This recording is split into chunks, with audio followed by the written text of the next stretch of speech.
Mayong adlaw mga igsoon. Aniya na usab kita sa tuwang inadlaw nga leksyon. Leksyon 12, Setyembre 13. Sa di pa ta magpadayon mga igsoon, mangayo kog pasensya kay pipila ka mga adlaw nga wala kita naka post tungod sa maong lakaw ang pag-serve gyapon sa tong mga master guides. Muna nga karon, morisyom ta mga igsoon, mga higala.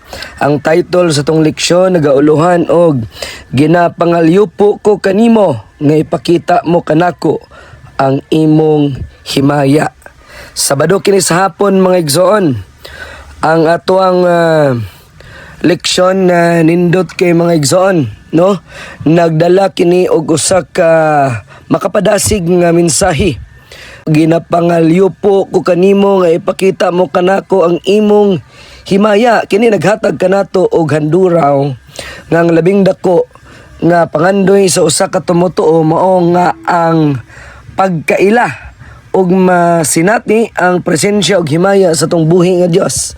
Sama kang Moises nga nagapangayo nga makita ang himaya sa Dios. Kita usab mga igsoon giimbitar nga mas duol ug mas laom ang relasyon sa atong buhi nga Dios mga igsoon.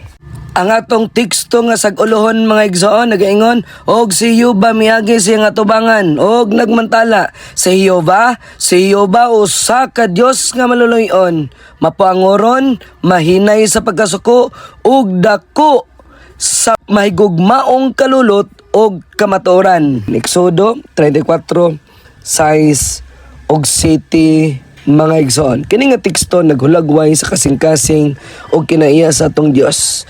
Dili siya usa ka malayo nga malalalang, kundi usa ka amahan nga puno sa kaluoy, mapailubon og matinud-anon nga unsa gani makapasaylo sa atong mga sala mga igsoon. Sa unang paragraph sa atong leksyon, ang atong kinabuhi espiritual sama sa usa ka paglakaw nga nagkinahanglan sa pagtubo. Kung walay pagtubo mga igsoon, ang resulta mao ang espiritual nga pagkamatay. Si Apostol Pedro nagpahinumdom kanatong tanan. Nag-ingon, apan kinahanglan managtubo kamo sa grasya o sa kahibalo ni Kristo. Munang giingon sa 2 Pedro 3:18. Sama sa usa ka estudyante nga moagi sa nagkanilain nga level sa edukasyon. Kita usab kinahanglan mo tubo sa matag ang sa atong relasyon sa Dios. Sa matag kahimtang og panahon, mahimo kitang hingpit kung atong tugutan siya nga magahulma sa atong kinabuhi ngadto sa iyang kabubuton mga igsoon. Ang ikaduhang paragraph sa atong leksyon, susama kini sa mga estudyante nga magtubo sa kahibalo gikan sa pagsunod. Hangtod sa high school, kinahanglan usab nga makita ang kalambuan sa atong espiritual nga kinabuhi. Kung ang usa ka tao magpabilin sa usa ka level lamang, kini nagapakita nga wala siya mitubo o kini usa ka matawag natog kapakiasan mga igsoon. Mausab kini sa espiritual. Ang walay kalambuan nagpasabot sa walay tinuod nga relasyon sa Dios. Busa mga igsoon kinahanglan nga magapadayon ta sa pagtubo sa grasya ug sa kahibalo. Bahin kang Ginoong Hesukristo kay pinagi lamang niini kita mahimong hingpit sumala sa iyang mga plano sa matag usa kanato mga igsoon. Ang kinatibuk-an mensahe sa atong leksyon mga igsoon mao kini. Ang paglakaw uban si Dios dili usa ka kahimtang nagatindog lamang sa usa ka dapit, kundi mga igsoon usa ka makapadayon nga proseso sa pagtubo og pag-uswag. Sama kang Moses, kita ginatawag nga magpangita sa himaya sa Dios. Pinagi sa pagpamalandong sa iyang kinaiya nga puno sa gugma og kaluoy. Ang tanang kalihukan sa atong adlaw-adlaw mahimo kining murag eskwelahan.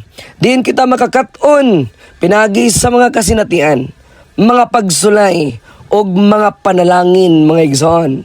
ang pagtan-aw sa himaya sa Dios dili lang kay makausab sa tong hunahuna, kung dili nagabag-o usab sa tong kinaya hangtod nga makita sa uban ang dagway ni Ginoong Hesukristo dinha sa matag usa kanato mga igsoon. Busa atong ipangamuyo nga pinagi sa balang espiritu, kita magapadayon sa pagtubo sa atong relasyon sa Dios, magatubo sa gugma ug magapakita sa iyang kinaya ngadto sa uban.